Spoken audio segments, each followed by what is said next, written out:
Hey guys, welcome back to my channel. In today's video, I'm sharing an updated Q&A. I haven't done one of these for a long time. I think it's been quite a while. So I figured I have a lot of new subscribers. I'm sure you guys have questions. So I asked you all on the community tab on YouTube and also over on my Instagram feed to send me some questions that you guys have, and I'm going to sit down and answer as many as I can for you guys right now. But first off, if you guys are new, I would love to have you as a subscriber, so make sure to hit that red subscribe button down below, and also give this video a thumbs up if you like Q&As and you're enjoying this video. Anyways, I literally just asked you guys for questions like less than an hour ago, so I haven't even got a chance to read through them, so this is going to be off the top of my head. I'm going to be answering these without any kind of preparation, I guess. So yeah, let's go ahead and just get started. So I'll start with Instagram questions and see what y'all are asking. Okay, so I'm gonna start just by answering the question that gets asked all the time, and that is, am I having more kids? Are we going to have another child? Are we going to start trying after Scarlett's surgery for another child? What is to come? Also, a lot of you ask, how many kids do I want? So ideally, I would love 2 children. I just want 2. I don't want a huge family. I want a small family. A boy and a girl would be great. If we do have another baby, I would seriously die to have a little boy. I really, really hope someday I have a son, but if I had another girl, I would obviously be thrilled as well. If you guys are new here, I do have a almost 20-month-old baby girl, and when I mentioned surgery, she's having surgery in just less than 3 weeks. For hip dysplasia. And if you guys want to know more about her surgery and her hip dysplasia, I'll leave a link down below to the playlist that I have talking about her hip dysplasia and all of that journey we have going on. So make sure to check that out if you want to know more. So are we going to start trying after Scarlett's surgery? All I can say is it does take 2 to have a baby, and both your husband and yourself need to be on the same page, and so I just want to make sure that we're both ready and it's the right time if we do decide to have another child. So I'm not trying to rush anything. I'm just trying to enjoy what we have right now, and if that's something that's going to happen, that'll happen, but there's no time limit and there's no rush on it right now. So the next question comes from Megan_Westcott.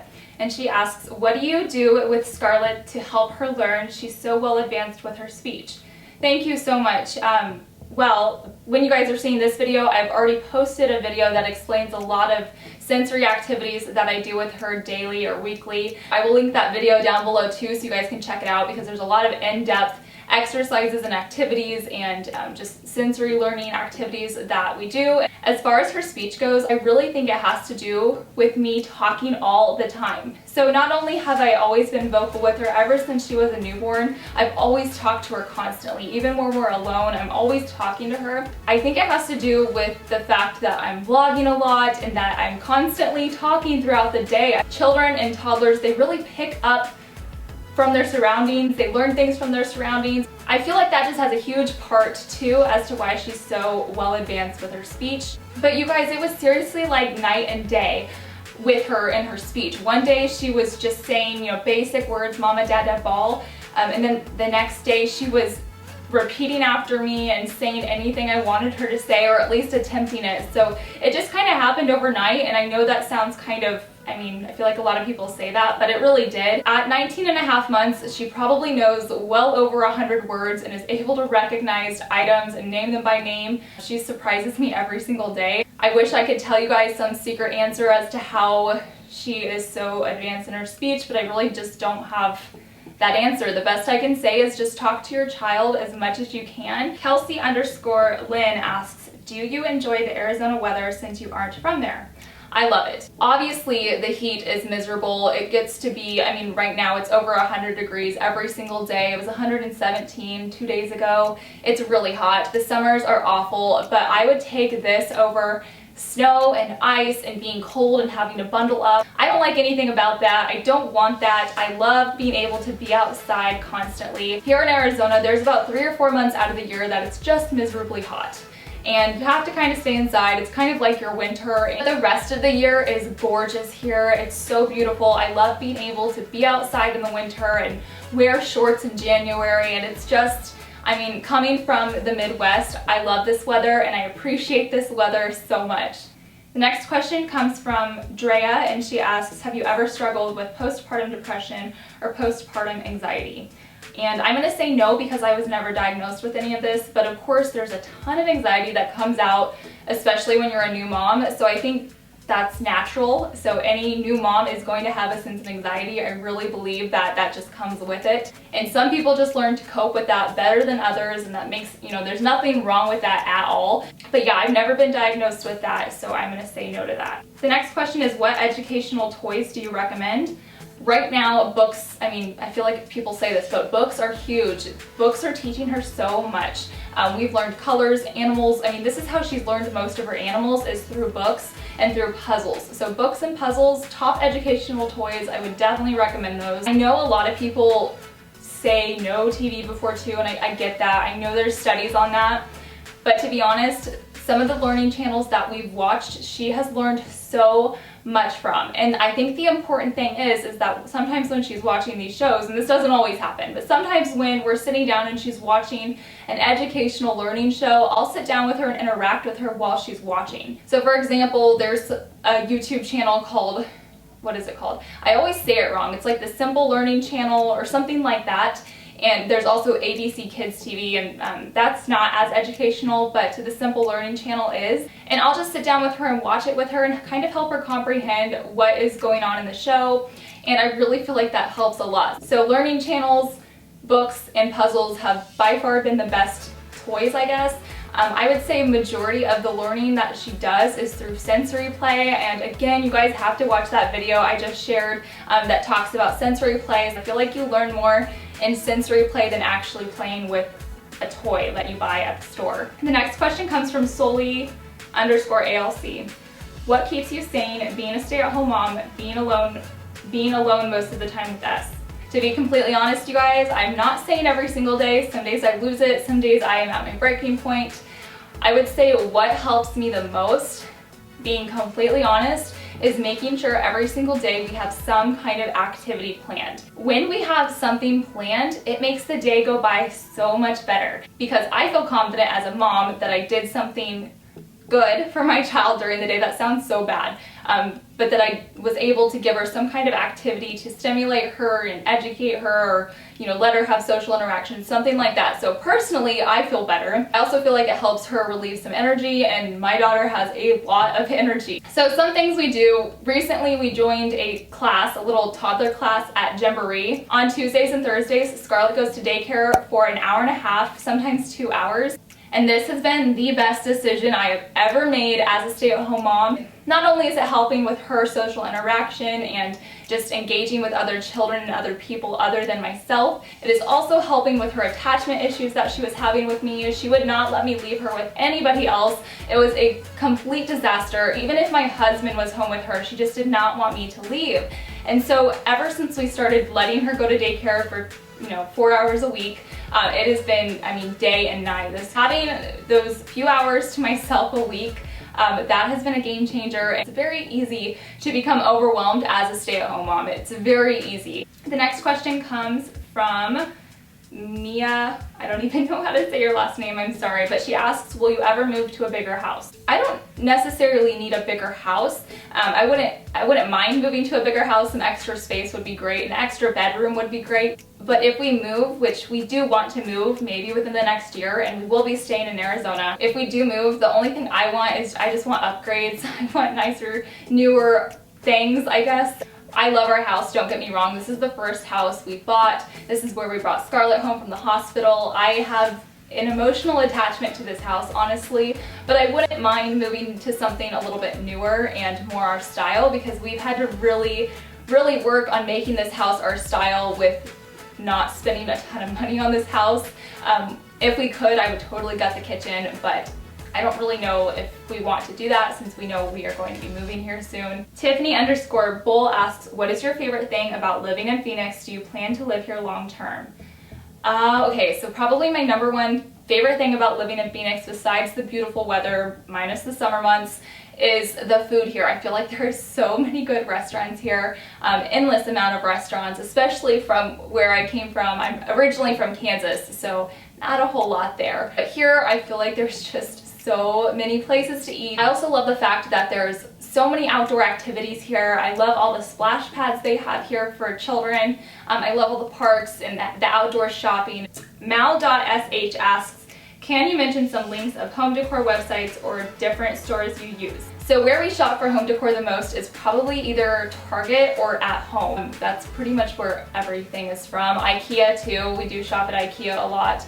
But probably IKEA, Target, and at home are the three main places that we shop for decor. And Pug _ asks, do you all ever have plans to move back to Kansas with your family? You never know what the future holds, honestly, but as of now, we do not. I am happy here in Phoenix. I really love living here in Phoenix. I love Arizona. So I personally don't think I would enjoy living back in Kansas.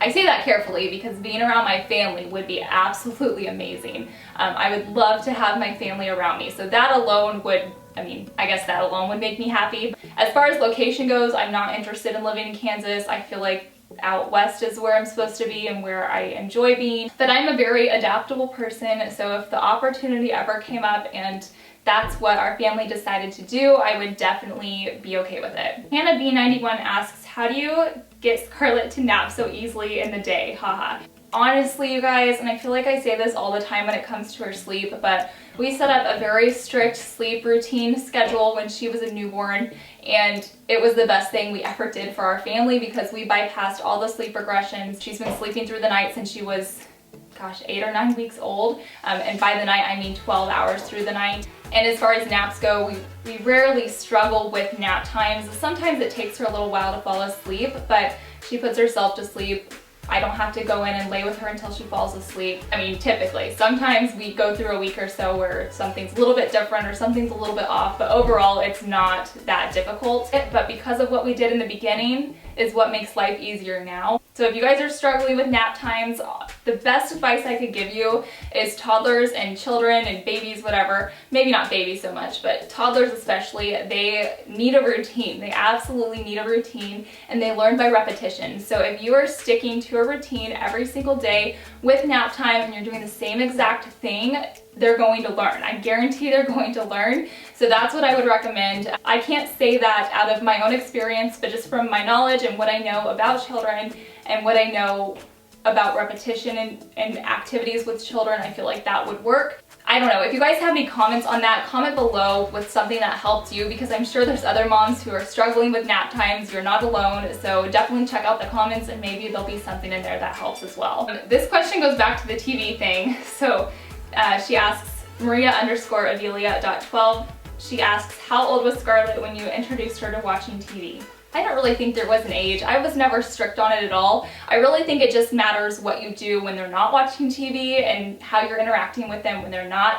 If you're sticking your child in front of the TV every single day for hours at a time, that's not healthy. I know that's not healthy. So you do you. If you want to follow, the 2-year thing, I think they say to wait to watch TV until your child's 2 years old because of brain development, but in my experience, my child has watched TV and I feel like my child is doing really well. Next question is from Megan722, and she asks, do you still have a roommate living with you guys? And no, we don't. He moved out a little bit ago, like a month ago or two. So I'm actually sitting in our office. It's actually turned into my husband's office, but I have a nice little filming space back here, and I will be showing you guys a little office tour. More Than Military Life asks, what do you find is the hardest part of being a YouTube/social media influencer mom?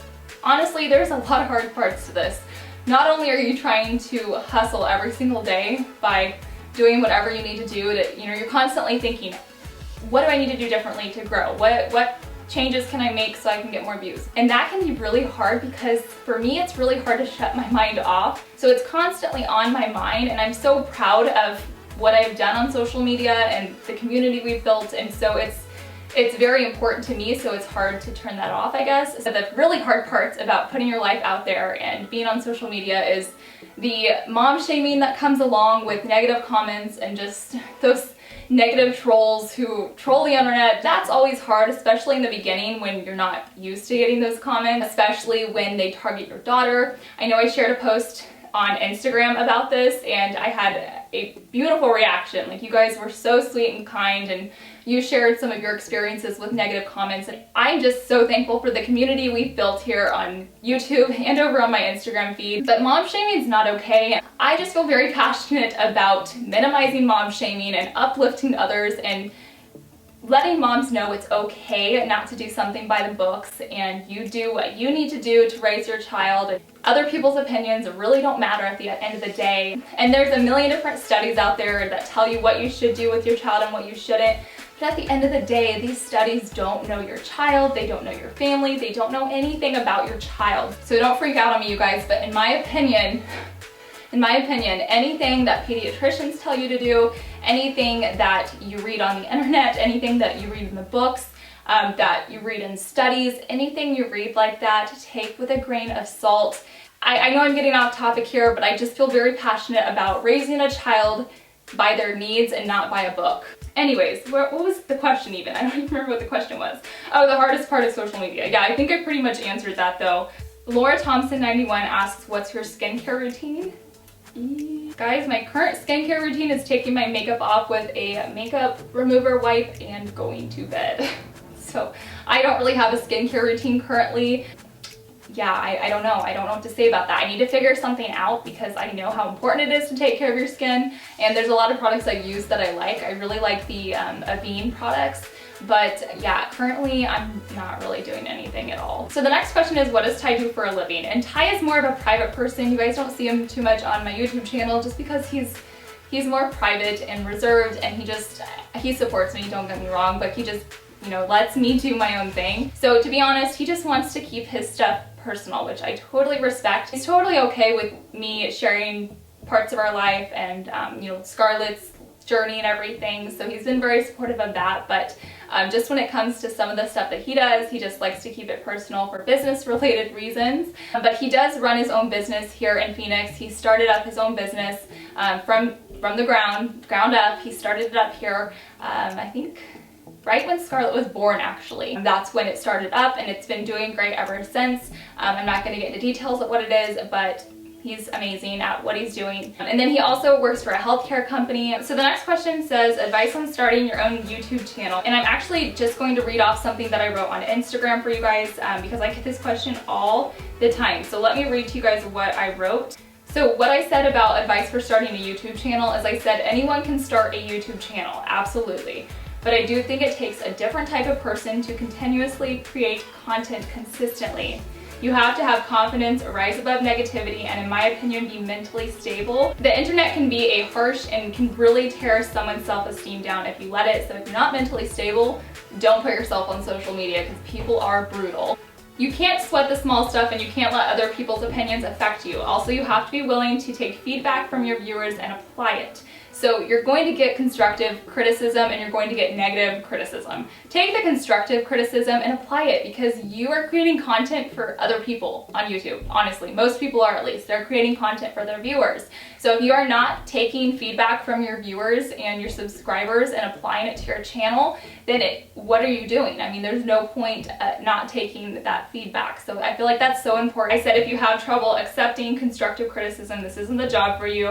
You also have to be a go-getter, and you will need to teach yourself so much. So you can't rely on anybody on YouTube or on social media to do something for you or to help you grow.